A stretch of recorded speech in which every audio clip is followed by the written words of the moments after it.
అతని ఆశాకిరణం అదే మన నాగలక్ష్మి. ఏంటయ్య బాబాయ్, మా అమ్మాయి కనపడలేదు బాబాయ్. ఏమైపోయింది ఏటో? ఇక్కడ ఎక్కడ ఉంటుందండి, చూడండి. అయ్యి బాబాయ్, బంగారాజు కూడా కనపడలేదు బాబాయ్. చూడండి బాబాయ్. ఆకేసి పప్పేసి కూరేసి నెయ్యేసి దొంగోడొచ్చాడు. ఒక సర్పంచ్ గా మీ అందరినీ కంటికి రెప్పలా కాపాడుకోవడం నా బాధ్యత. అవునమ్మా, నువ్వున్నావన్న ధైర్యంతోనే వస్తున్నావు. దొంగోడొచ్చాడు. ఆడు ఎదవైనా జులైనా బోకేనా పోరమోకేనా అందులో మా గొప్పతనం ఏం లేదు. ఆ గ్రేట్ కోసం సత్యం పోలే పక్క జరగా. ఏదేమైనా ఆ బంగారం మిస్టేక్ గారాబం చేసి ఆ సత్యమే పాడు చేసిందండి. దొంగోడొచ్చాడు. ఓరి దొంగోడా, ఆ బంగారాజు గారిని దోషిగా ప్రూవ్ చేసి వీడు దొరికిపోతాడేమో. చేసి ఈ సర్పంచ్ నాగలక్ష్మి ఏంటో చూపిస్తా. బంగారాజు, ఏమైందే బంగారం, అంత ముద్దుగా పిలిచావు? అటు చూడు.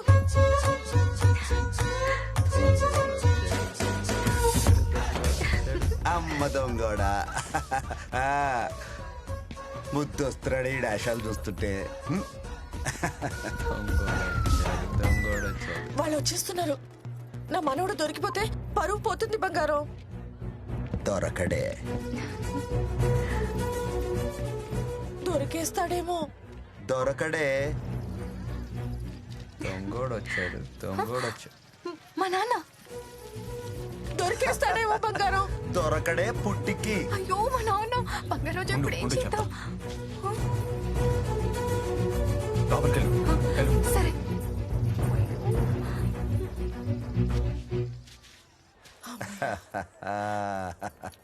దొరకడని అంత ఖచ్చితంగా ఎలా చెప్పావు బంగారం? ఇలాంటి ఎన్ని చేసావు?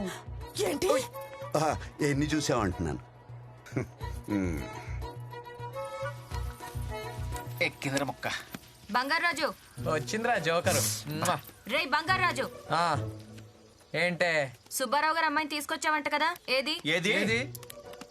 నేను తీసుకురాలా. ఏ మర్యాదగా చెప్పు, లేదంటే సర్పంచ్ పవర్ ఏంటో చూపిస్తా. ఓపికంటే ఎత్తుక్కో, లేకపోతే మూసుకో. అంతేగాని అందరి ముందు ఏదో సోషల్ మీడియా బిల్డప్ వద్దే పో. సర్పంచ్ అంటావా? అన్నాడు కదా మళ్ళీ అట్టవా ఏంటి? అన్నాడా? అన్నట్టే. దొరికితే చెప్తాను రా నీ పని. ఎల్లవే జోకర్. అయిపోయావురా. నువ్వు ఎదుగువే.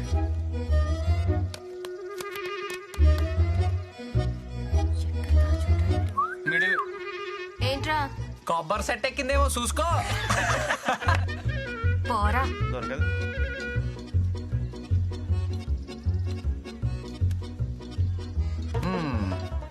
దీనికి ఫినిషింగ్ టచ్ ఇచ్చేద్దాం. ఏ నాగలక్ష్మి దొరకలేదా? అరే మన సర్పంచ్ నాగలక్ష్మికి ఒక జిందాబాద్ కొట్టండి రా. అష్టలక్ష్మిల పక్కన వెలిసిన 9వ లక్ష్మి ట్రంప్ లక్ష్మి నాగలక్ష్మి. రే బంగారాజు, ఇంతమంది ముందు నా పరువు తీసావు కదరా. వీళ్ళందరి సమక్షంలో సర్పంచ్ కు ఒక శపథం చేయాలి. రే బంగారాజు, నిన్ను నడి రోడ్డు మీద నిలబెడతా.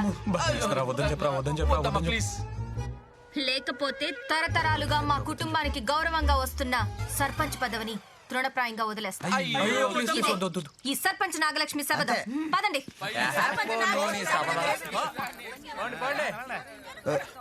సత్యమా, వీళ్ళిద్దరికి ఎలాగైనా పెళ్లి చేసేయాలి బంగారం. ఏమే మొగుడు పెళ్ళాల మ్యాచింగ్ అంటే ఎలా ఉండాలి? పందిరి మంచం పాల గ్లాస్ లాగా ఉండాలి.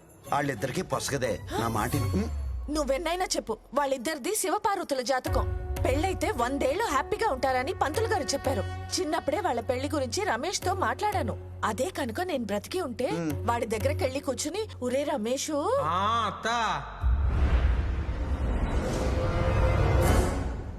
ఏంటత్తా వీడి నిద్రలో మాట్లాడుతున్నాడేంటి?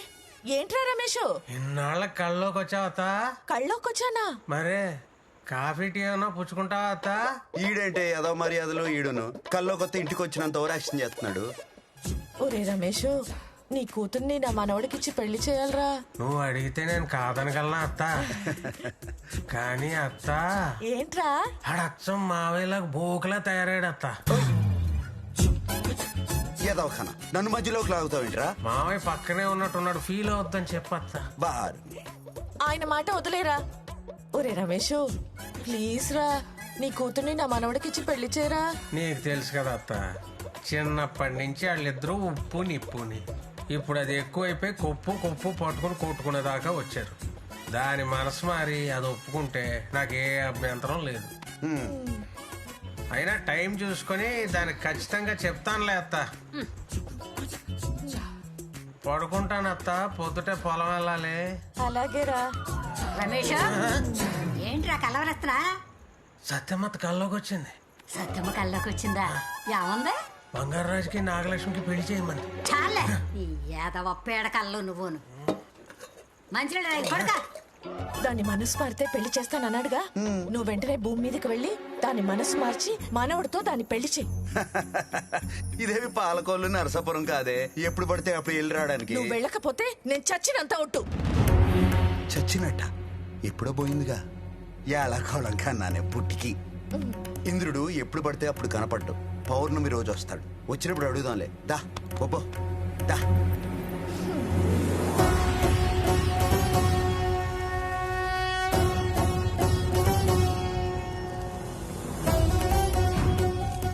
యమధర్మరాజుల వారికి ప్రణామములు. తమరి ఆకస్మిక రాకకు కారణం? శివపురం గ్రామంలో ప్రతి 2 పుష్కరాలకి మహారుద్రాభిషేకం జరిగే ముందు ఓ అవరోధం గోచరిస్తుంది. దానిని అధిగమించడానికి శివానుగ్రహం పొందిన ఓ ఆత్మను కిందికి పంపించడం అవశ్యంగా మారింది. దైవ కార్యం నిమిత్తం బంగారాజు ఆత్మని భూమి మీదకి పంపించాల్సిన సమయం. ఆత్మని భూమి మీదకి పంపించటం ఏ ధర్మం? శివాజ్ఞ. శివాజ్ఞ. తప్పక పాటిద్దాం. బంగారం, ఇంద్రుడిని ఎలాగైనా ఒప్పించాలి. అయ్యి యముడు గారు ఏంటి ఇలా వచ్చారు? చూసి చాలా కాలం అయింది. నరకంలో మన బేబీస్ ఎలా ఉన్నారు? ఏంటి ఏదో ఫ్రెండ్స్ తో మాట్లాడినట్టు మాట్లాడుతున్నాం. స్వామి, దయచేసి ఆయన్ని భూమి మీదకి పంపించండి. ఆ, నేను చెప్తానే ఉన్నానండి. పొద్దస్తమానం పొలం వెళ్ళినట్టు వెళ్ళొస్తానంటే కుదరదని. ఎందుకు వెళ్ళటం? నా మానవుడి జీవితం చక్కదిద్దటానికి దయచేసి పంపించండి. ఇది పాలకోళ్ళు నర్సాపురం కాదంటే ఎందే. నీ మాయ మాటలు నాకేం కొత్త కాదు బంగారాజు. ఆవిడ చెప్పిన మాట విని కిందకెళ్ళి నీ మనవడి జీవితం చక్కదిద్దిరా. ఇంకోసారి ఆలోచించుకోండి మరి. అన్నీ ఆలోచించుకునే చెప్తున్నాం. వెళ్ళి మీ మనవడి జీవితం చక్కదిద్దిరా. నీ మనవడి కళ్యాణమే లోక కళ్యాణం. సరే స్వామి, పద. నువ్వు ఎవరినైనా ఒప్పించేస్తావే పుట్టి.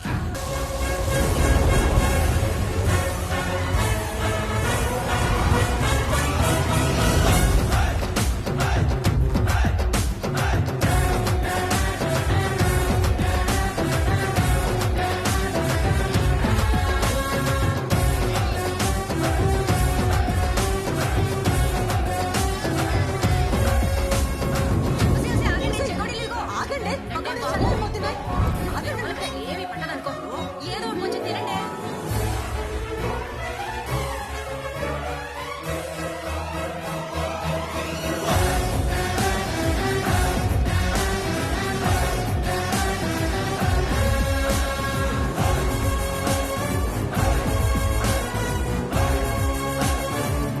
రావయ్య బంగారాజు రా. నీకు లెక్కలు చెప్దామంటే టైమే దొరకట్లేదు. రే బంగారాజు, నానమ్మ పోయిన దగ్గర నుంచి నిన్ను నీ ఆస్తిని కంటికి రెప్పలా కాపాడుకుంటున్నావురా. కష్టాలు మేం పడుతున్నాం, లెక్కలు నీకు చెప్తున్నాం. చెప్పడం చెప్పాలి, అది మా బాధ్యత. ఈ లెక్కలన్నీ నాకెందుకు బాబాయ్, మీరే చూసుకోండి. రే అంత మాట అనుకున్నా. ప్రాణం పోయినా పర్లేదు కానీ లెక్కలో తేడా రాకూడదని మీ తాత చెప్పాడు. ఎవడు చెప్పాడు? ఈడికి నాకా? నీకు లేవా? నువ్వు ఇప్పుడు ఎక్కువ వినకపోతే నా మీద ఒట్టే.